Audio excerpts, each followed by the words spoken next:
small folk. Do you remember yesterday I was telling you the tale of Whittle? I finished the story just as Whittle had rescued a cuckoo chick who had fallen from his nest and was about to take him to a mysterious new home. Let me continue the story and tell you what happened to that little cuckoo chick, and indeed how Whittle went on to become head of my toy factory here in Lapland. Whittle set the clocks in his cottage to chime and wake him at dawn. And as the sun raised its head to welcome a new day, he carefully took the wooden clock case that had become the cuckoo's home down from the cottage wall. Gently tucking the sleeping bird into the warm pouch of his apron, Whittle threw his knapsack on his back and set off through the forest and along a pathway that led to the mysterious new home. It wasn't long before they arrived. Before them, in a forest clearing, stood a huge and magnificent building. Like Whittle's own cottage, it had a wooden balcony that was just as beautifully carved. But these carvings were of toys, rocking horses, dolls, and boats, amongst others. The walls were brightly painted with stories from the elven world, and at its centre was a splendid brass clock. Though this clock did not display a clock face with which you or I would be familiar. Instead, the writing etched around its rim read, "Sleeps until Christmas." Taking the cuckoo out of his apron pocket, Whittle cupped the soft bird tenderly in his hands, and holding its face close to his, whispered to it as though revealing a precious secret. "This, dear cuckoo, is the most magical place in the whole world. It is the toy factory of Father Christmas himself. It is here that toys for the kind children all around the world are made each Christmas. Many years ago, Father Christmas trusted me to carve its balcony of toys and build its magical clock. It is by far the most important clock I ever made, because it measures how much time the toy factory elves have left to finish making all the toys they need by Christmas. That was the only time I ever visited the toy factory myself, but I have remembered its magic ever since." The cuckoo looked at Whittle, puzzled, not understanding the importance of the words he was hearing. "Cuckoo!" it called loudly. "Shh!" whispered Whittle, looking around alarmed. "If you are to stay here until you are strong, you must promise to be very quiet. The toy factory elves are always extremely busy and cannot be interrupted by you cuckooing loudly at them each day and night. If that were to happen, they might not finish making all the toys in time for Christmas. If Father Christmas discovered it was me who hid you here, he would be so disappointed in me and no longer consider me reliable. I couldn't bear that." Whittle looked distressed by the very thought. "What if I upset Father Christmas so much he takes my clock down from the toy factory wall?" He continued, making himself even more worried.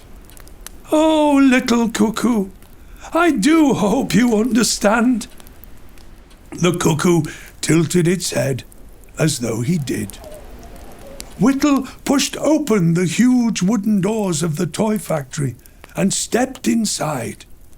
Shelves were piled high with every toy imaginable, some finished, others not quite. Taking his knapsack from his back, Whittle found the tools he needed, and climbing atop a workbench, fixed the clock case to the toy factory rafters. Very gently, he popped his friend inside. "There, little cuckoo," he said, satisfied. "Here you will be safe, warm, and have as much space as you need to practice your flying skills. I will come every morning to feed you before the toy factory elves arrive to begin their day's work." The cuckoo popped out its head and started to call "cuckoo," as though in thanks, before remembering he needed to keep quiet, and disappeared back inside his new house instead.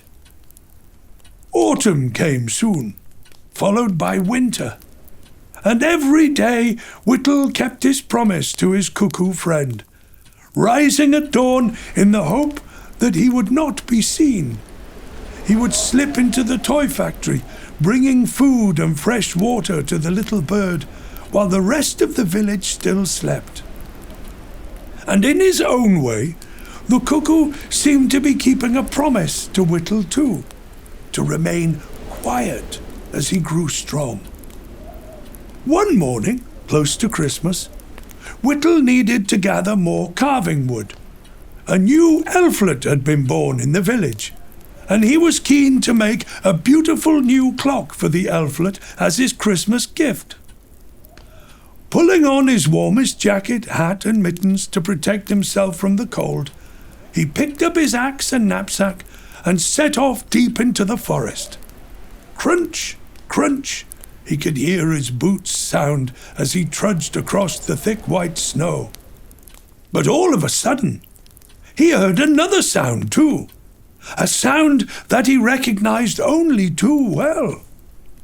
Cuckoo, cuckoo, cuckoo, cuckoo, over and over again, and getting louder and louder with each cry. "That's Cuckoo," said Whittle, horrified. "Why on earth is he making so much noise? He knows he isn't supposed to disturb the toy factory elves. Oh dear, it must mean he's in trouble. He's calling for me for help." Stumbling through the forest in his hurry, Whittle followed the direction of the calls sounding overhead. Before long, he found himself in front of the toy factory, where he saw Cuckoo shivering on the balcony, still cuckooing for all he was worth. "Cuckoo," he cried, "whatever's wrong? Go back into the warm."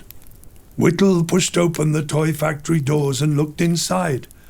To his horror, he saw a scene of utter chaos. "The toy conveyor is broken," cried Wish, the toy factory elf, in a panic. "The toys can't move around, and they're crashing into each other," shouted Conker, the toy factory elf, jumping up and down on the spot while pointing frantically at the ceiling where the toys were piling up and beginning to crack and break and dangle dangerously above them all. "What are we to do?" shrieked Wish, wishing she could indeed make her own wishes come true, and not just the Christmas wishes of kind children everywhere. Whittle watched as the elves ran helplessly round and round in circles. He watched as they desperately tried to work out what was going wrong, and he followed the pipes and conveyors around the ceiling with his eyes, seeing if he could work it out too. At first, he thought it might be a blockage on the conveyor belt. Then he thought perhaps a pulley had worn loose. Then suddenly a flash of metal caught his eye, and he knew immediately what was wrong. A cogwheel that moved the conveyor of finished toys from the toy factory to the wrapping room had snapped in half. Whittle pulled his knapsack from his back and took out his whittling knife and the chunk of pine wood he had gathered from the forest earlier to carve his new clock. With the expert eye of a clockmaker with years of practice, he studied the shape and size of the cog intently, then quickly began to carve and whittle away, skillfully shaping and smoothing the wood until it matched the broken cog exactly. Then, balancing carefully atop a workbench, he reached up to replace the broken part with a perfect new one. With a twist and a click, it was in. The machine gave an almighty groan, then rumbled into action, moving all the toys on their way once more. Whittle dusted the wood shavings and sawdust from his clothes and stepped down from the workbench as if nothing out of the ordinary had happened at all. "Hurrah! We can carry on finishing the toys in time for Christmas," shouted Conker excitedly. "Yes, the conveyor is fixed, thank goodness," cried Wish, relieved. "Thank Whittle, more like," sounded a voice from the doorway. Everybody turned around to see me, the little cuckoo, having flown down from the balcony, sitting on my shoulder. "Whittle," I said, astounded. "I came over to the toy factory to see what all the commotion was about and whether I could be of help. But what I just saw instead was outstanding. Not only did you identify the problem and fix the toy conveyor, but you did so with complete calmness. We need someone to keep the toy factory running just as it should.